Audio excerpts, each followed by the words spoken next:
दोस्तों 2020 का वो मंजर, वो खतरनाक भयावह मंजर, जहां सड़कें सुनसान, स्कूल कॉलेजें बंद, मॉल पिक्चर हॉल बंद, यहाँ तक कि पब्लिक पैलेस, पब्लिक ट्रांसपोर्टेशन तक बंद हो गया था। क्या वो भयावह मंजर दोबारा आने वाला है? जी हाँ, हम बात कर रहे हैं कोरोना वायरस की, कोरोना डिजीज, जिसने कि 2020 के अंदर भयंकर तबाही मचाई थी, जहां हॉस्पिटल्स में बेड नहीं थे, चारों तरफ मनुष्यत की खबरें आती थी। जी हाँ, क्या ये वेरिएंट इतना ही खतरनाक है? क्या दोबारा से लॉकडाउन लग सकता है? क्या हम इससे बच सकते हैं? इन सभी सवालों के जवाब आपको इस वीडियो के अंत तक मिलेंगे। और दोस्तों, अगर आपने अभी तक चैनल को सब्सक्राइब नहीं किया तो सब्सक्राइब कर लीजिए, ताकि हम इसकी लेटेस्ट अपडेट्स आप तक पहुंचाते रहें। जी हाँ दोस्तों, अभी जो कोरोना का वेरिएंट आया है वो है JN.1। ये इसको एक्सपर्ट के अकॉर्डिंग उतना खतरनाक नहीं बताया जा रहा है, लेकिन इसने सिंगापुर और जो हांगकांग है उसके अंदर अच्छी खासी तबाही मचाई है। वहाँ पे कुछ मौतें भी हुई है और अभी तक की माने तो वहाँ पर 10,000 प्लस पॉजिटिव केस पाए गए हैं ये। और उसके साथ ही इसने हमारे भारत के अंदर भी दस्तक दे दी है और भारत के अंदर भी काफ़ी पॉजिटिव केस पाए गए हैं। हालांकि एक्सपर्ट का माने तो एक्सपर्ट बता रहे हैं कि 2020 में जो डेल्टा लहर थी ये उससे कम ही खतरनाक है, लेकिन अगर सावधानियां नहीं बरती गई तो ये वही मंजर वापस भी ला सकता है। तो हम बात करते हैं फर्स्ट ऑफ ऑल इसके क्या क्या लक्षण हैं, कैसे हम पहचान सकते हैं। तो इसके अंदर आपको बुखार आएगा और तेज खांसी, जो कि एक लंबे समय तक रह सकती है। उसके साथ ही आपको सांस लेने में भी प्रॉब्लम्स का सामना करना पड़ सकता है और इसकी जो थकान है वो बहुत समय तक रहेगी। ये इसके लक्षण है। जैसा आपको अगर लगे तो आप तुरंत जाइए नज़दीकी हॉस्पिटल में, RT-PCR करवाइए और अपने आप को सुरक्षित करिए। और इसके साथ हम बात करते हैं कौन कौन लोग इसकी चपेट में आ सकते हैं, या फिर हम कहना चाहें तो इससे ग्रसित हो सकते हैं। एक्सपर्ट के अकॉर्डिंग हम माने तो उनका कहना है कि जिन्होंने अभी बूस्टर डोज नहीं लगवाई है उनके लिए ज़्यादा खतरनाक साबित हो सकता है। और दूसरा, अगर हम बात करें तो जिन लोगों की इम्यूनिटी पावर वीक है, या फिर जिन लोगों को पहले से किसी बीमारी ने घेर रखा है, तो ये उसके लिए भी खतरनाक साबित हो सकता है, क्योंकि उसकी इम्यूनिटी पावर कमजोर है।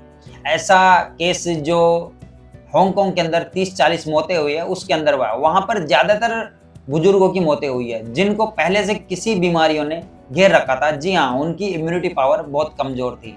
तो यही है कि इम्यूनिटी पावर जिनकी कमजोर है ये उसको चपेट में ले सकता है। दूसरा, हम बात करें जो लोग डायबिटीज या हार्ट पेशेंट है, ये उनके लिए भी खतरनाक साबित हो सकता है। और ये बच्चों को भी अफेक्ट कर सकता है, क्योंकि बच्चों की भी इम्यूनिटी पावर कम होती है, वो बहुत सेंसिटिव होते हैं। इसलिए बुजुर्गों और बच्चों का भी ख्याल रखें। और अब हम बात करते हैं कि कोरोना वायरस के मामले क्यों बढ़ रहे हैं भारत के अंदर। जी हाँ, ये एक बहुत बड़ा विषय है और ये चिंताजनक विषय भी है कि क्यों बढ़ रहे हैं। जी हाँ, WHO के अकॉर्डिंग जो स्पाइक प्रोटीन है उसके अंदर जो म्यूटेशन का होना भी इसके बढ़ने का कारण है।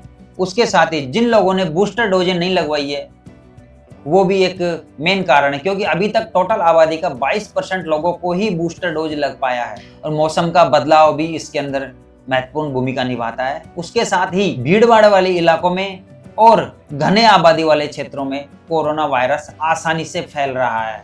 और हम बात करते हैं कोविड-19, जो 2020 के अंदर जो डेल्टा लहर थी उसने सबको इतना डराया था, यानी कि हॉस्पिटल्स में बेड तक नहीं थे, ऑक्सीजन की कमी थी, ऑक्सीजन भी प्रॉपर मात्रा में नहीं मिल पा रही और मौत का ऐसा तांडव हो रहा था, जिधर से देखो उधर से मनुष्यत की खबरें आती थी। क्योंकि इस बार ये जो वेरिएंट है खैर उतना खतरनाक तो नहीं है, लेकिन अगर सावधानियां नहीं बरती तो हो सकता है ये उससे भी खतरनाक हो सकता है। दोबारा लॉकडाउन भी लग सकता है अगर हमने अपने आप को नहीं बचाया तो हम बात कर लेते हैं इसकी सावधानियों की कि हमें क्या क्या सावधानियां बरतनी चाहिए। जी हाँ, जो कोविड-19 जो 2020 में हमें सिखाया था कि अपने हाथ धोते रहिए हर 2 से 3 घंटों के अंदर, वो रूल हमें वापस से लाना पड़ेगा। हैंड सैनिटाइजर का यूज करना पड़ेगा, हमें मास्क लगाना पड़ेगा।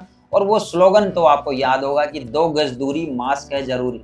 जी हाँ, उसको भी अपनी निजी लाइफ में अप्लाई करना पड़ेगा। उसके साथ ही जो अनवांटेड ट्रैवल है उसको रोकें और भीड़ भाड़ वाले इलाकों में जाने से बचें। अगर जाएं जरूरी है तो अपना मास्क लगा कर जाएं। मॉल, सिनेमा घरों में जाना अवॉइड करें। अगर जाते हैं तो वहां भी अपना मास्क का उपयोग करें। इसके साथ ही हेल्दी डाइट खाएं, इम्यूनिटी वाली डाइट खाएं जो आपकी इम्यूनिटी पावर बढ़ाए। और भीड़ भाड़ वाली जगह में अगर जाएं तो हर चीज को छूने से बचें, क्योंकि उस चीज के ऊपर लाखों लोगों के हाथ लग रहे हैं। पता नहीं कौन कोरोना पॉजिटिव है, कौन कोरोना पॉजिटिव नहीं है। तो अनवांटेड चीजों को छूने से भी बचें। और इसके साथ ही अगर थोड़ा बुखार आता है आपको तो तुरंत हॉस्पिटल से संपर्क करें, RT-PCR करवाएं। आपको अगर थोड़े सिम्टम्स लगते हैं तो अपने आप को 5 से 7 दिन क्वारंटीन यानी आइसोलेट रखें, तो आप उससे तुरंत रिकवर हो जाएंगे। और अपने घर में अपने आस पड़ोस जो बड़े बूढ़े बुजुर्ग लोग हैं और जो बच्चे हैं उनका खास तौर पर ध्यान रखें, क्योंकि वो बहुत सेंसिटिव होते हैं। उनकी इम्यूनिटी पावर इतनी स्ट्रांग नहीं होती कि वो कोरोना से लड़ पाएं। और सबसे अहम और सबसे खास बात मैं आपको बता देता हूँ कि जो सोशल मीडिया द्वारा फैलाई हुई अफवाहें हैं उनके ऊपर ध्यान ना दें, ज़्यादा पैनिक ना हो, अपने आप को ज़्यादा पैनिक ना होने दें। और लॉकडाउन जैसी खबरों पर ज़्यादा ध्यान ना दें, क्योंकि अभी हमारे स्वास्थ्य विभाग से ऐसी कोई बात नहीं आई है सामने कि लॉकडाउन लग सकता है। लेकिन हाँ, अगर हमने सावधानियां नहीं बरती और अगर ज़्यादा वायरस फैल गया तो हो सकता है लॉकडाउन की नौबत भी आ जाए। वो गवर्नमेंट द्वारा आपको बता दिया जाएगा इस जगह पे लॉकडाउन लग रहा है। और इसके साथ ही क्या ये कोरोना हर साल वापस आएगा?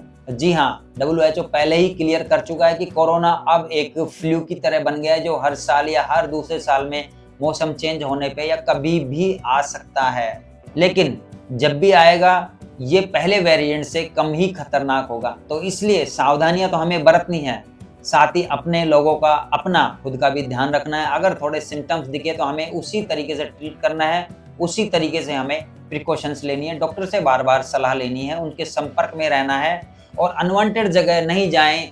अनवांटेड जगह जाने से बचें, अपने आप को सुरक्षित रखें जहां भी कहीं हैं। और मिलते हैं बहुत जल्द एक नई अपडेट के साथ में। तब तक अपना ख्याल रखें, अपने परिवार का ख्याल रखें, अपने आस पड़ोस का ध्यान रखें।